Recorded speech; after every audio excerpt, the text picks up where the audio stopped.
আচ্ছা, জাম ঝাঁকায়া খায় নাকি মাখায়া খায় বলেন তো? বরিশালের মানুষরা তো ফার্স্টে জাম ঝাঁকায়া দেন মাখায়া খায়। ছোটবেলা থেকে দেখে এসেছি যখনই জাম মাখা হতো ফার্স্টে জামগুলোকে ঝাঁকিয়ে নিত, তারপর এগুলোকে সুন্দরভাবে হাত দিয়ে মাখায়া দেন খাইতো। জাম মাখা কার কার পছন্দ কমেন্টে জানায়েন তো। আচ্ছা, এগুলো আঙুর ফল নাকি জাম বলেন তো? আমি তো ফার্স্টে দেখে বলতেছিলাম এগুলোকে একদম আঙুর ফলের মতো লাগতেছিল। মাশাআল্লাহ, এই জামগুলো হচ্ছে আমাদের গাছের জামগুলো এত বড় বড় ছিল আর বেশি একটা কষও ছিল না।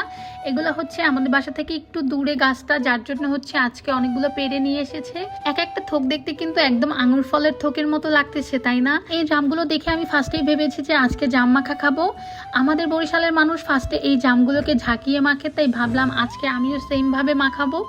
যার জন্য ফার্স্টে আমি সব পাকা জামগুলোকে বেছে ভালোভাবে ধুয়ে নিয়েছি। এরপর চুলায় 2টা শুকনা মরিচ পুড়ে নিচ্ছিলাম। আর জাম মাখায় কিন্তু শুকনা মরিচ পুড়ে দিলে অনেক সুন্দর একটা ঘ্রাণ আসে। এই তো আমি শুকনা মরিচ 2টাকে ভালোভাবে পুড়ে নিয়েছি। এরপর নিয়ে নিয়েছি একটা পাতিল আর একটা সরা, যেটা দিয়ে আমি জাম ঝাঁকাবো।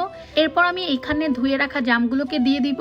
জাম মাখাতে কিন্তু বেশি কিছু লাগে না, লবণ মরিচ তেল দিলেই হয়ে যায়। আমি এখানে 1 চামচ চিনি দিয়ে দিয়েছি, আপনারা না দিলেও পারেন। ব্যাস, এরপর আর কিছুই দিতে হবে না। এরপর এখানে ঢাকনা দিয়ে আমি ভালোভাবে জামগুলোকে ঝাঁকিয়ে নিব।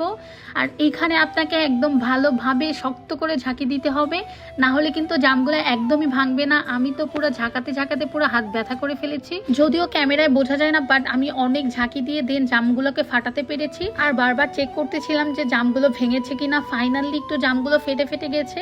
এরপর ব্যাস মাখিয়ে নিলেই হয়ে যাবে আমাদের জাম মাখা। আচ্ছা, আপনারা যারা যারা এই ভিডিওটি দেখবেন তারা কিভাবে জাম মাখান আমাকে কিন্তু কমেন্টে অবশ্যই জানাবেন। আর আমার এই জাম মাখা দেখে কার কার লোভ লেগেছে সেটাও কিন্তু অবশ্যই জানাবেন। এই তো এরপর আমি জাম মাখাটা বাটিতে সুন্দরভাবে উঠিয়ে নিয়েছি। আর কোনো কিছু মাখার পর সেই পাত্রে খেতে কিন্তু অনেক বেশি মজা লাগে। এই তো আমি জাম মাখা বাটিতে উঠানোর পর পাতিলে যতটুকু ছিল ওইটুকু ভালোভাবে কাঁচাইয়া খাইতেছিলাম। এটা খেতে যে এত বেশি মজা লাগতেছিল, আর যদি এই জাম মাখাটা সবাই মিলে খাওয়া যেত তাহলে আরো বেশি মজা লাগতো। টক জাতীয় যে কোনো খাবার কিন্তু সবাই মিলে খেতে অনেক বেশি মজা লাগে। আমি বাসায় কোনো কিছু মাখালে বা ভর্তা বানালে সব থেকে বাবার বাড়ি মিস করি, কারণ সেখানে অনেক বেশি মানুষ ছিল, সবাই মিলে একসাথে অনেক মজা করে খেতাম। এগুলো শ্বশুর বাড়িতে বসে একা একাই খেতে হয়। মাঝে মধ্যে ইফাদের মা এবং ইফাত আসে। এই তো আমার জাম মাখা মাখাতে মাখাতে ইফাতের মা চলে এসেছে, তাদেরকেও দিয়ে দিয়েছিলাম। জাম মাখা শেষ করে আমি নিচে চলে গিয়েছিলাম আম পাড়তে। এই গাছের আমগুলোর নাম জানি না আমি কি আম, বাট এর কালারটা মাশাআল্লাহ খুবই সুন্দর। 2টা আম একটু পেকেছে, যেহেতু এটার আম থাকে না অনেকে পেরে নেয়, তাই ভাবলাম এই 2টা পেরে নিয়ে আসি।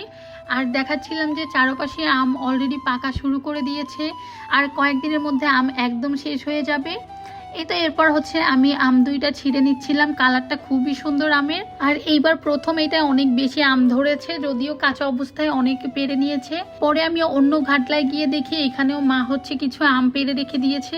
এরপর মা একটা পেয়ারা পেরে দিয়েছে। এটা খেতে খেতে আমি বাসায় চলে এসেছি। এই তো ছিল আজকে আমার জাম ঝাঁকিয়ে খাওয়ার ভিডিওটি ভালো লাগলে অবশ্যই কমেন্ট করে জানাবেন। Thanks for watching everyone. আল্লাহ হাফেজ সবাইকে।